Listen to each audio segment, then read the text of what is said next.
Mr. President, Dr. Biden, Madam Vice President, Mr. Emhoff, Americans, and the world. When day comes, we ask ourselves, where can we find light in this never-ending shade? The loss we carry, a sea we must wade. We've braved the belly of the beast. We've learned that quiet isn't always peace. In the norms and notions of what just isn't always just is.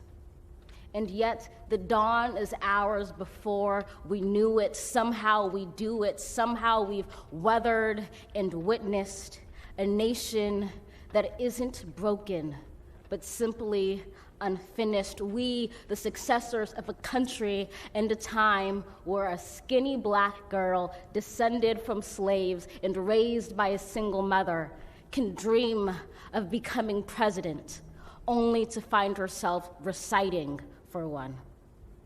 And yes, we are far from polished, far from pristine, but that doesn't mean we are striving to form a union that is perfect. We are striving to forge our union with purpose, to compose a country committed to all cultures, colors, characters, and conditions of man. And so we lift our gazes not to what stands between us, but what stands before us. We close the divide because we know to put our future first. We must first put our differences aside. We lay down our arms so we can reach out our arms to one another. We seek harm to none and harmony for all. Let the globe, if nothing else, say this is true. That even as we grieved, we grew, that even as we hurt, we hoped, that even as we tired, we tried, that we'll forever be tied together, victorious, not because we will never again know defeat, but because we will never again sow division. Scripture tells us to envision that everyone shall sit under their own vine and fig tree, and no one shall make them afraid. If we're to live up to our own time, then victory won't lie in the blade, but in all the bridges we've made. That is the promised glade, the hill we climb, if only we dare it, because being American is more than a pride we inherit. It's the past we step into and how we repair it. We've seen a force that would shatter our nation rather than share it, would destroy our country if it meant delaying democracy. And this effort very nearly succeeded. But while democracy can be periodically delayed, it can never be permanently defeated. In this truth, in this faith we trust, for while we have our eyes on the future, history has its eyes on us. This is the era of just redemption. We feared it at its inception. We did not feel prepared to be the heirs of such a terrifying hour, but within it we found the power to author a new chapter, to offer hope and laughter to ourselves. So, while once we asked, how could we possibly prevail over catastrophe?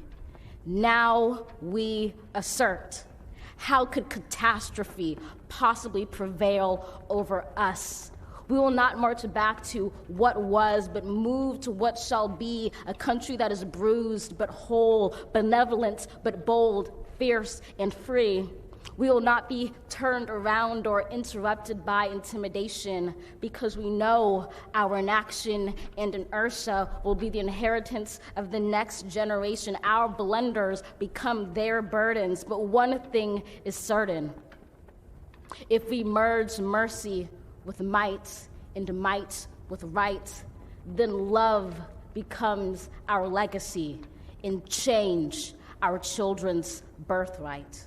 So let us leave behind a country better than the one we were left. With every breath from my bronze-pounded chest, we will raise this wounded world into a wondrous one. We will rise from the gold-limbed hills of the west. We will rise from the wind-swept northeast, where our forefathers first realized revolution. We will rise from the lake-rimmed cities of the Midwestern states. We will rise from the sun-baked south. We will rebuild, reconcile, and recover in every known nook of our nation, in every corner called our country. Our people, diverse and beautiful, will emerge battered and beautiful. When day comes, we step out of the shade, aflame and unafraid. The new dawn blooms as we free it.